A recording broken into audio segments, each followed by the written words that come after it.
Oke, mari kita langsung aja ya bahas topik kali ini. Boleh, boleh. Pernah dengar nama Pablos Holman? Ada cerita seru nih dari sebuah konferensi teknologi. Oh, Pablo Solman?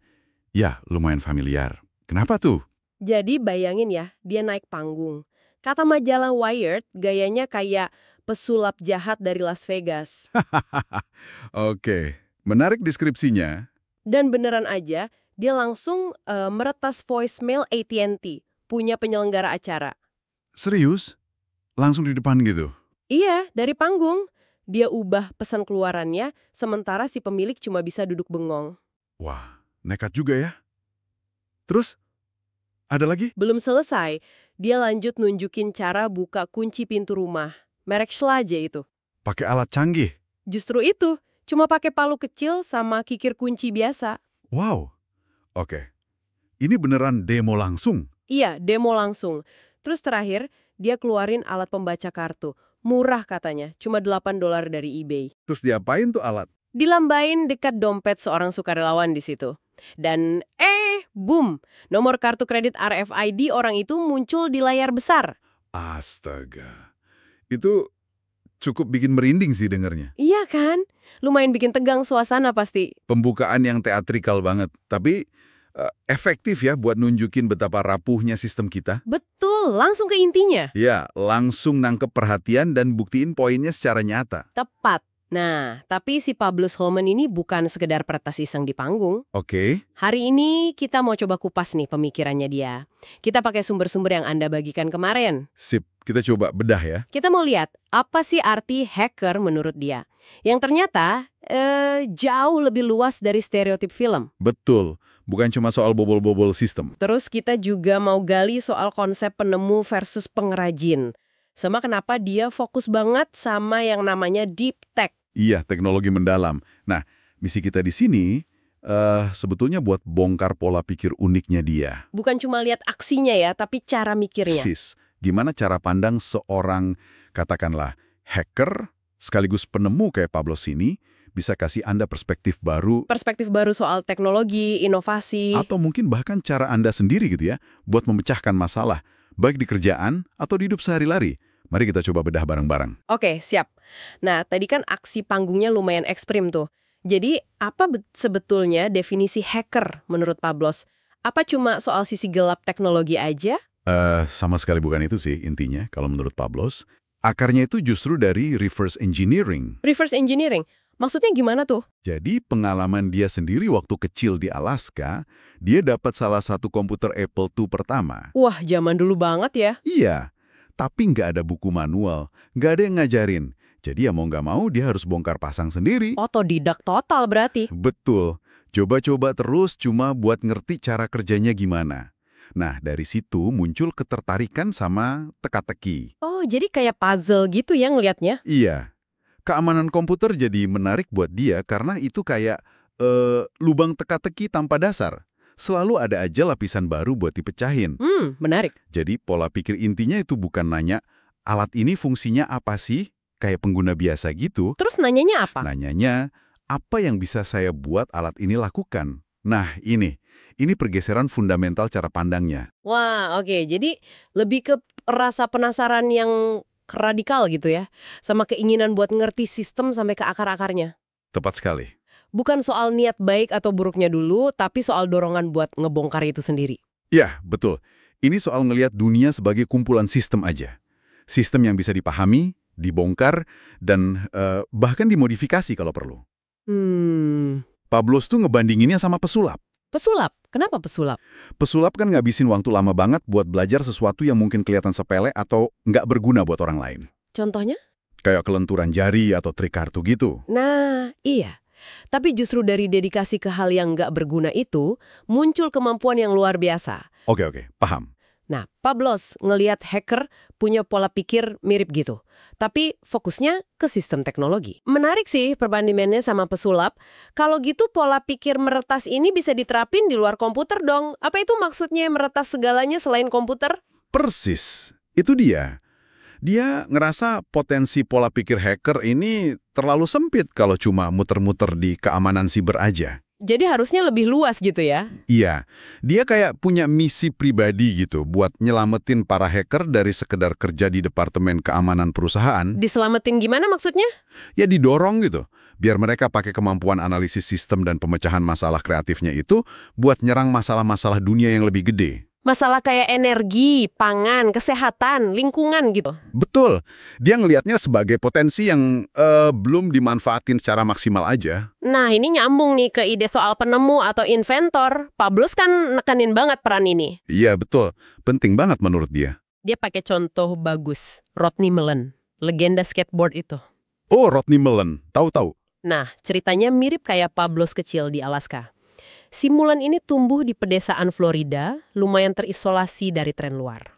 Oke, terus? Modalnya cuma otak, papan skate, sama halaman belakang rumah. Tapi dia berhasil nemuin hampir semua trik dasar skateboard jalanan modern yang kita kenal sekarang. Wah, sendirian gitu nemuinnya. Iya, proses nyiptain sesuatu yang benar-benar baru dari nol, zero to one istilahnya, dia itu kata Pablos luar biasa sulit dan langka. Iya sih, kebayang susahnya. Dan dia bedain banget ya antara penemuan invention sama keahlian craft. Gimana bedainnya? Ya contohnya si Mullen tadi, begitu dia upload video trik barunya ke internet, dalam 2 minggu aja, anak-anak di, katakanlah Kazakhstan gitu ya, udah bisa niru. Oh iya benar juga. Bahkan mungkin lakuinnya lebih bagus atau lebih gaya. Nah, niru dan nyempurnain itu butuh keahlian tinggi, tapi itu craft. Oke, itu keahlian meniru dan mengembangkan. Iya, itu bukan invention. Pablos ngerasa masyarakat kita sekarang ini terlalu mendewakan entrepreneur. Orang yang jago bikin bisnis dari ide yang ada. Nah, itu dia. Dan seringkali kita malah ngeremehin atau bahkan ngabain si inventornya, si pencipta asli idenya. Padahal mereka yang paling fundamental ya, kelas kreatifnya. Betul. Mereka yang melakukan lompatan zero to one yang susah itu. Wah, itu pandangan yang lumayan kritis ya sama budaya startup sekarang. Kita sering fokus ke siapa yang berhasil jual ide, bukan siapa yang nemuin duluan. Iya, seringnya gitu. Nah, ada contoh lain nggak soal meretas masalah di luar kode komputer, selain cerita Rodney Mullen tadi? Ada. Satu contoh konkret yang menarik dan agak nakal dikit namanya HackerBot. HackerBot, robot peretas. Semacam itulah. Robot kecil bikinan dia sama temennya Eric Johansson. Robot ini bisa jalan-jalan sendiri di area konferensi teknologi. Terus ngapain robotnya? Dia secara pasif nguping lalu lintas Wi-Fi di sekitar situ. Terus nampilin password atau kredensial login yang nggak keenkripsi dari jaringan Wi-Fi terbuka. Langsung di layarnya. Waduh, itu kan bahaya. Iya. Sebetulnya teknologi buat bobol Wi-Fi kayak gitu bukan hal baru. Ahli keamanan pakai laptop juga bisa. Terus apa bedanya? Bedanya di kemasannya. Dengan dibungkus jadi robot lucu, tapi sekaligus ngancam gitu, isu keamanan Wi-Fi yang tadinya teknis dan ngebosenin, tiba-tiba jadi viral. Oh, jadi orang pada ngomongin gitu ya? Nah itu dia jadi perhatian. Ini contoh hacking dalam arti ngubah persepsi. Narik perhatian ke masalah penting pakai cara yang nggak biasa. Jadi hacking di sini bukan cuma teknis ya, tapi juga soal meretas perhatian publik atau meretas cara komunikasi biar isunya jadi relevan. Cerdik juga. Betul, cerdik dan efektif. Dan ini nyambung banget ke konsep deep tech atau teknologi mendalam yang sering diomongin. Oke, deep tech. Apa persisnya itu? Nah, Anda perlu tahu nih, ini bukan sekedar aplikasi baru di handphone atau fitur baru di medsos gitu ya. Bukan yang kayak gitu. Bukan. Deep tech itu soal terobosan fundamental. Sesuatu yang secara inheren 10 kali lebih baik, atau 10 kali lebih cepat, atau 10 kali lebih efisien dari solusi yang ada sekarang. 10 kali. Standarnya tinggi banget. Iya. Dan fokusnya bukan di pasar software yang kata Pablos cuma sekitar 2% dari GDP global. Terus fokusnya di mana? Di industri-industri raksasa yang bentuk 98% sisanya. Energi, perkapalan, manufaktur, pertanian, material baru, industri-industri dasar gitu. Wah, itu kan industri-industri yang masif dan kompleks kedengarannya. Sangat berisiko tinggi ya. Banget. Terutama di awal, risiko utamanya bukan di pasar, apa orang mau beli, bukan itu. Tapi lebih ke risiko teknis. Maksudnya, bisa nggak sih kita bikin ini beneran bekerja? Gitu, persis. Tapi kalau berhasil, dampaknya bisa luar biasa gede. Nah, Pablos kasih beberapa contoh konkret nih, dari perusahaan yang dia terlibat atau amati. Contohnya apa? Salah satunya perusahaan namanya Deep Isolation. Mereka ngerjain reaktor nuklir generasi baru. Nuklir? Wah, ini kan topik sensitif ya. Citranya juga agak menakutkan. Gimana pendekatan mereka bisa beda? Sangat beda. Bener-bener beda. Reaktor mereka itu didesain kecil banget, cukup buat dimasukin ke lubang bor standar, yang biasa dipakai industri minyak dan gas itu loh. Oke, lubang bor standar. Terus? Terus reaktornya dikubur, 1 mil di bawah tanah. Jauh di dalam formasi batuan yang stabil. 1 mil. Dalam banget itu. Iya, keamanannya ngandelin fisika dasar, bukan sistem mekanis yang rumit dan bisa gagal. Pendinginannya, contohnya, pakai gravitasi. Gravitasi. Iya, yang mana, kata Pablos, belum pernah gagal sejauh ini. Jadi kalau ada masalah, nggak ada potensi radioaktivitas lepas ke permukaan. Oke. Kedengaran lebih aman ya. Dan yang menarik lagi, pas masa pakainya habis puluhan tahun kemudian, limbah nuklirnya bisa ditinggal aja di situ. Terkubur aman di lokasi yang sama. Ditinggal di bawah tanah gitu aja? Nggak perlu diangkat? Iya. Ini bener-bener ngubah paradigma soal keselamatan sama pengelolaan limbah nuklir. Dikubur 1 mil di bawah tanah. Itu benar-benar pendekatan yang radikal sih. Selain nuklir, ada contoh deep tech lain nggak? Ada lagi, soal industri perkapalan. Yang nilainya kan gede banget tuh, sekitar 2 triliun dolar per tahun. Iya, industri raksasa itu. Gimana tuh? Dia ngomongin soal kapal kargo layar otonom. Kapal kargo pakai layar, kayak zaman dulu dong, tapi otonom. Iya, bayangin kapal kargo tanpa awak sama sekali. Bergeraknya utamanya pakai layar raksasa modern, ada tenaga listrik cadangan sih kalau nggak ada angin.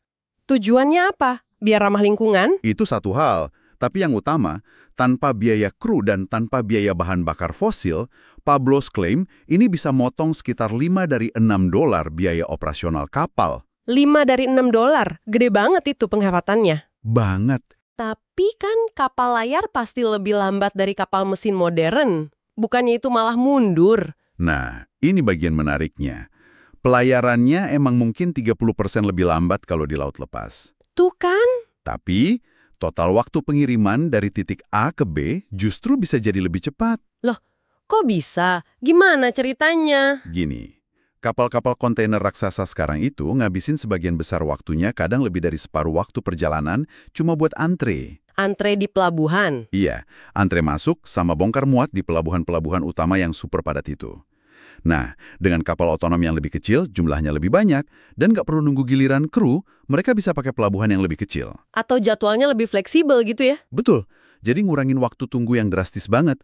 Ini contoh meretas sistem logistik global, bukan cuma soal kecepatan kapalnya aja. Luar biasa, cara pandangnya beda banget ya, ngelihat masalah dari sudut yang nggak kepikiran sebelumnya. Iya, itu ciri khasnya dia. Tentu aja, buat ngejar ide-ide yang kedengeran gila, tapi potensinya gede kayak gini, butuh mentalitas yang nggak biasa ya.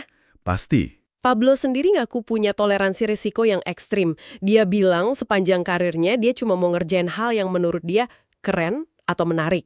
Walaupun risikonya tinggi. Iya, bahkan kalau itu artinya harus bangkrut beberapa kali. Dia malah nanya, kenapa sih banyak orang terlalu ngoptimalin hidupnya buat keamanan? Misalnya bertahan di kerjaan korporat yang stabil tapi mungkin gitu-gitu aja. Nah iya, apa sikap nekat kayak gini emang perlu ya buat inovasi besar?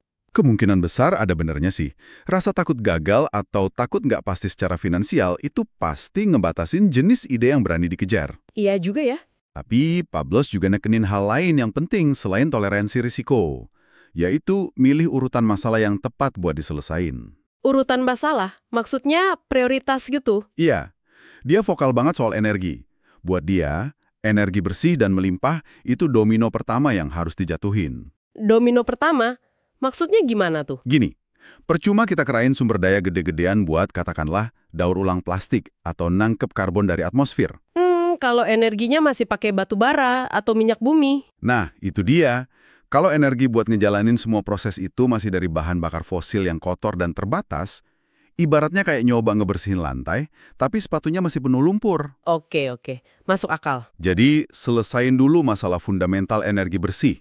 Dan Pablos ini sangat pro-nuklir modern ya, sebagai bagian penting solusinya. Baru setelah itu, masalah lain jadi lebih gampang diselesaikan. Iya, baru upaya-upaya lain di bidang lingkungan, manufaktur, dan lainnya, jadi jauh lebih masuk akal, lebih efisien, dan dampaknya lebih nyata. Kata Microsoft, sekarang mulai ngelirik bahkan investasi ke nuklir. kenapa mereka baru sekarang? Karena pusat data AI mereka itu butuh energi yang gila-gilaan gedenya.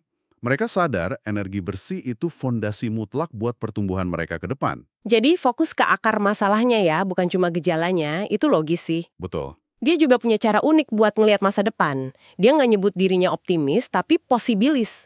Apa tuh bedanya? Kalau optimis kan cenderung percaya kalau masa depan bakal baik-baik aja, gitu aja, otomatis. Iya. Nah, kalau posibilis, kayak yang dijelaskan Pablos, itu percaya kalau masa depan bisa jadi luar biasa hebat. Jauh lebih baik dari sekarang. Tapi ada syaratnya. Tapi itu nggak dijamin, nggak otomatis terjadi. Itu tergantung sepenuhnya sama pilihan dan tindakan kita sekarang. Jadi kita harus aktif ngebangunnya gitu ya? Persis, kita harus aktif membangun masa depan yang lebih baik, itu pakai alat-alat teknologi, ide yang kita punya. Bukan harapan pasif, tapi keyakinan pada potensi yang bisa dicapai lewat usaha. Oke. Dia juga ngadopsi filosofi yang dia sebut zero effect. Katanya terinspirasi dari film. Zero effect. Apalagi tuh? Kedengerannya kayak judul film action. Haha, iya. Tapi intinya itu soal keterbukaan pikiran pas nyari solusi. Maksudnya gimana? Jangan terlalu kaku, jangan terlalu terpaku sama satu target atau satu metode spesifik di awal. Waktu Anda lagi mengeksplorasi masalah atau teknologi, tetaplah terbuka sama berbagai kemungkinan hasil. Jadi jangan terlalu fokus sama tujuan akhir. Bukan gitu juga, tetap ada tujuan, tapi jalannya fleksibel.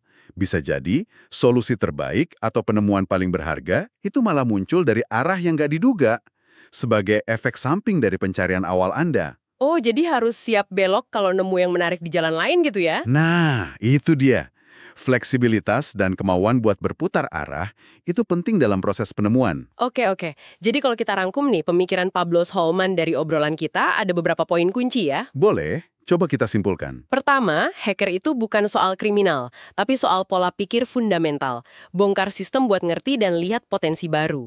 Bukan fungsinya apa, tapi bisa saya buat ngapain. Betul, rasa penasaran dan keinginan memodifikasi. Kedua, ada beda penting antara penemu yang nyiptain dari nol, kayak Rodney Mullen, sama pengrajin yang nyempurnain. Dan kita mungkin terlalu ngeremehin si penemu ini. Industri fundamental kayak energi, logistik, jauh lebih dari sekedar software. Ya, yang 10x lebih baik itu. Keempat, pentingnya milih urutan masalah yang benar.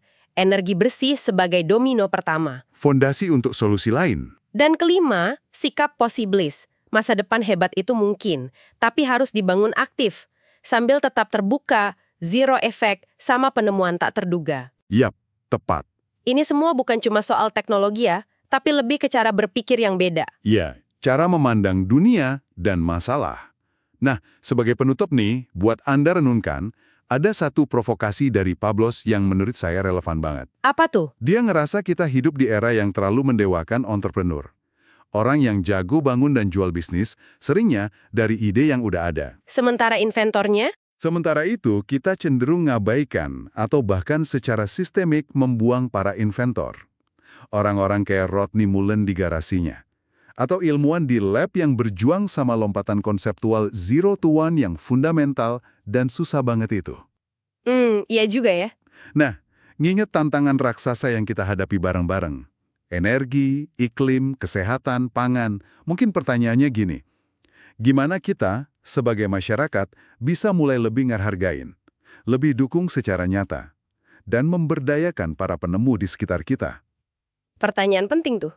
Dan mungkin pertanyaan yang lebih personal buat Anda. Gimana caranya kita bisa ngebangkitin jiwa penemu dalam diri kita masing-masing? Nggak cuma buat ngelola atau ngoptimalin yang udah ada, tapi buat berani nyoba nyiptain solusi-solusi baru yang radikal, yang benar-benar bisa jawab kebutuhan mendesak di masa depan kita nanti. Wah, pemikiran yang bagus untuk dibawa pulang. Semoga bisa jadi bahan renungan ya.